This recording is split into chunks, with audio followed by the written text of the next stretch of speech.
हर हर महादेव दोस्तों।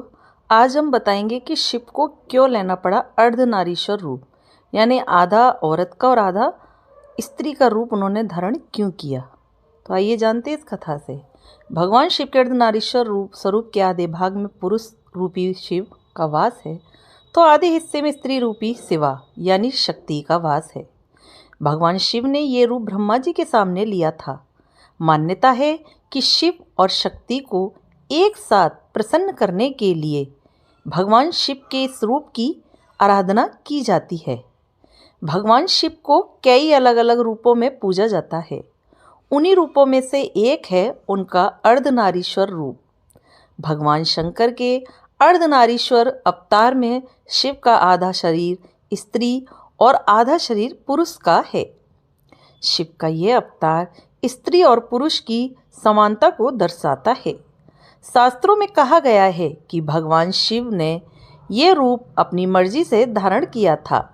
जानिए शिव के इस रूप से जुड़ी पौराणिक कथा। पौराणिक कथा के अनुसार ब्रह्मा जी को सृष्टि के निर्माण का जिम्मा सौंपा गया कि उनको सृष्टि का निर्माण करने के लिए उनको पद दिया गया। तब तक भगवान शिव ने सिर्फ विष्णु और ब्रह्मा जी को ही अवतरित किया था और किसी भी नारी की उत्पत्ति नहीं हुई थी। जब ब्रह्मा जी ने सृष्टि के निर्माण का काम शुरू किया, तब उन्हें ज्ञात हुआ कि उनकी ये सारी रचनाएं तो जीवनोपरांत नष्ट हो जाएंगी और हर बार उन्हें नए सिरे से सृजन करना होगा। गहन विचार के उपरांत भी वो किसी भी निर्णय पर नहीं पहुंच पाए। तब अपने समस्या के समाधान के लिए वो शिव की शरण में गए। उन्होंने शिव को प्रसन्न या खुश करने के लिए कठोर तप किया। ब्रह्मा जी के कठोर तप से शिव प्रसन्न हुए और ब्रह्मा जी की समस्या के समाधान के लिए शिव अर्धनारीश्वर स्वरूप में प्रकट हुए।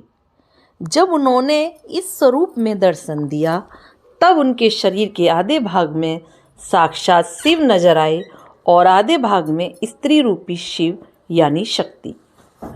अपने इस स्वरूप के दर्शन से भगवान शिव ने ब्रह्मा को प्रजननशील प्राणी के सृजन की प्रेरणा दी। उन्होंने ब्रह्मा जी से कहा कि मेरे इस अर्धनारीश्वर स्वरूप के जिस आधे हिस्से में शिव है वो पुरुष हैं और बाकी के आधे हिस्से में जो शक्ति है वो स्त्री है। आपको स्त्री और पुरुष दोनों की मैथुनी सृष्टि की रचना करनी होगी, जो प्रजनन के जरिए सृष्टि को आगे बढ़ा सके। इस तरह शिव से शक्ति अलग हुई और फिर शक्ति ने अपनी मस्तक के मध्य भाग से अपनी ही तरह कांति वाली एक अन्य शक्ति को प्रकट किया। इसी शक्ति ने फिर दक्ष के घर उनकी पुत्री के रूप में जन्म लिया, जिसकी वास से मैथुनी सृष्टि की शुरुआत हुई। तो देखा दोस्तों आपने कैसे भगवान भोलेनाथ ने अपना आधा रूप पुरुष का और आधा रूप स्त्री का धारण किया। तो आपको मेरी कहानी अच्छी लगे तो प्लीज़ लाइक करें, सब्सक्राइब करें, ज़्यादा से ज़्यादा शेयर करें। कहानी देखने के लिए, सुनने के लिए आपका मेरे चैनल पर बहुत बहुत धन्यवाद।